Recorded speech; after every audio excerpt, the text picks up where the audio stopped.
The TV's soft shimmer goes out. A soul-curdling voice of agony sifts through the ether, as though siphoning the life force from your body. It's so dark, not even the dead dare to step foot around here, scared of what's reaching beyond the grave, remembering what waits after midnight. The ceiling crumbles again. This time, a shallow voice from a void struggles to come through, straining, like someone's pulling the vocal cords from your voice box. Sounds draining, as though your energy fades into nothingness. Then a gurgling sound. Something patters softly onto the sandalwood. It's yellow and thick and heavy.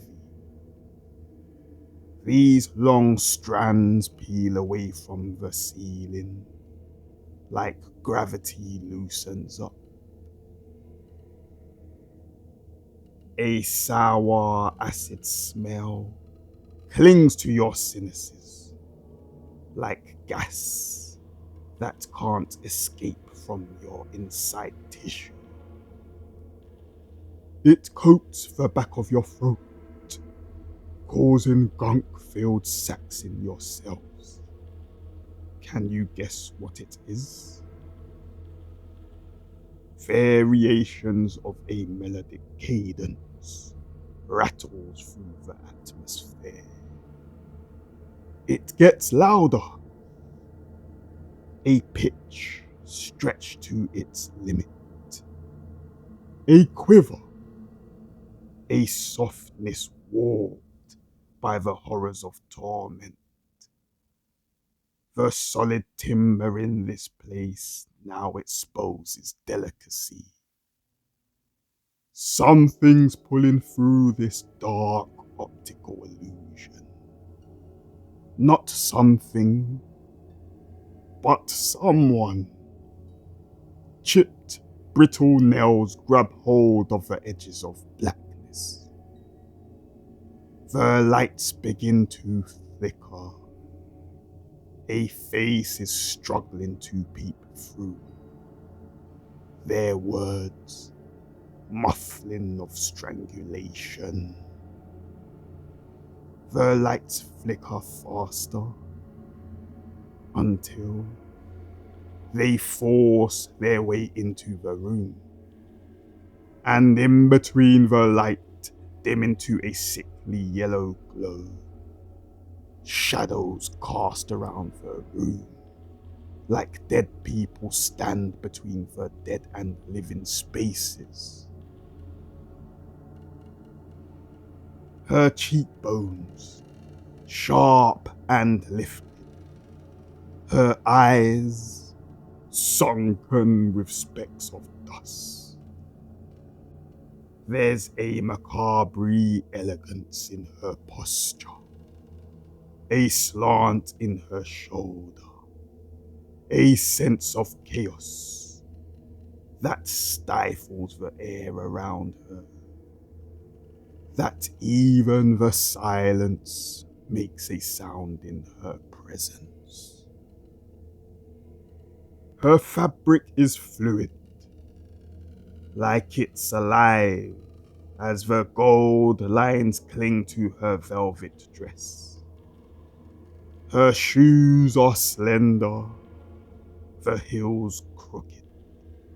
The straps choke the skin around the dorsum of her foot. The red spatter on her nails speaks of a murder trail.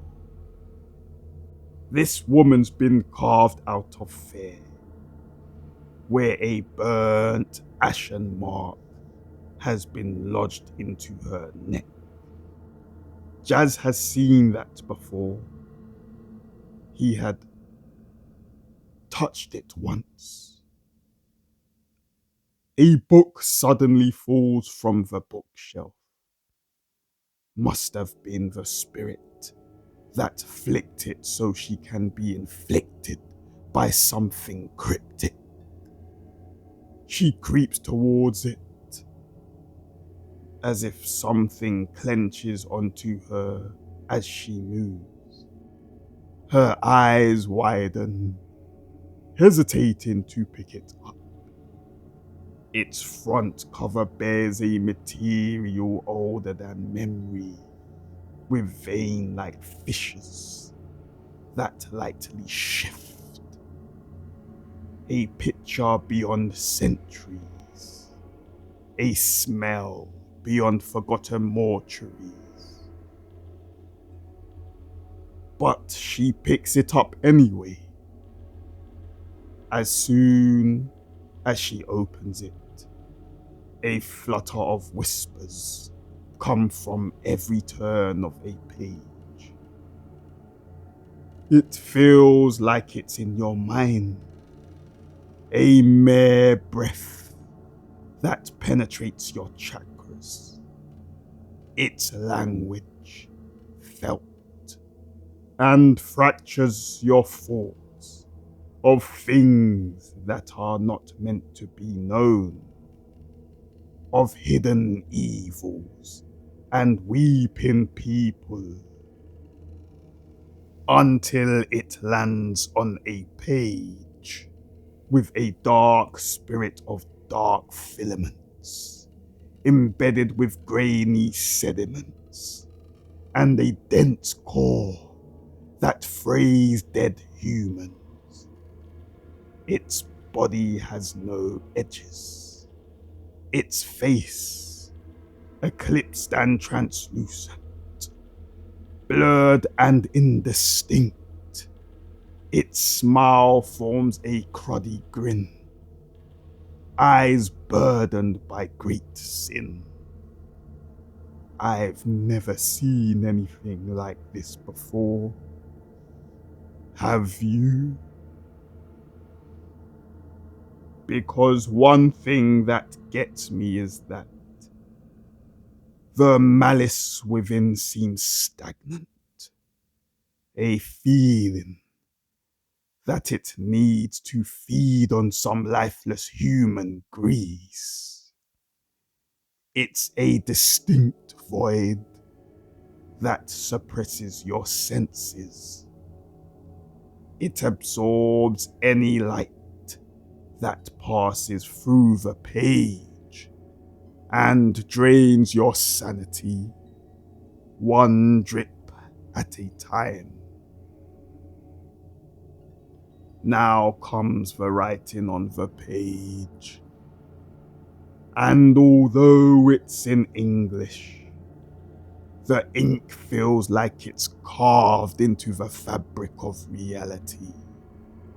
The letters are crooked, and when you gaze at a line for too long, it wavers with a density that is reaching out to you and makes you want to vomit.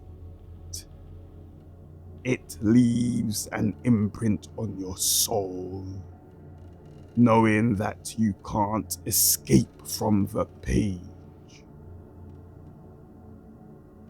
So she braces herself and sets her eyes upon the first line of the page. It reads, "The first darkening. My name is Izzy Hayashi, and I am accompanied by Davina Crooks, whom I call my Jamaican kryptonite, and Simeon Sewell, my longtime British friend. We enter Lucian Grimsoul, the brick house on Raven's Way. As we close the door, there's already a feel of darkness darkness that breathes. It already gives us involuntary shivers. There's this big strange cup that sits on the crumbling lopsided cabinet in the hallway. But every time I look at it, I feel like puking. I look at Simeon. He says it makes him want to slit my throat and drink from my jugular. But Davina stares at it in silence until we shake her out of it.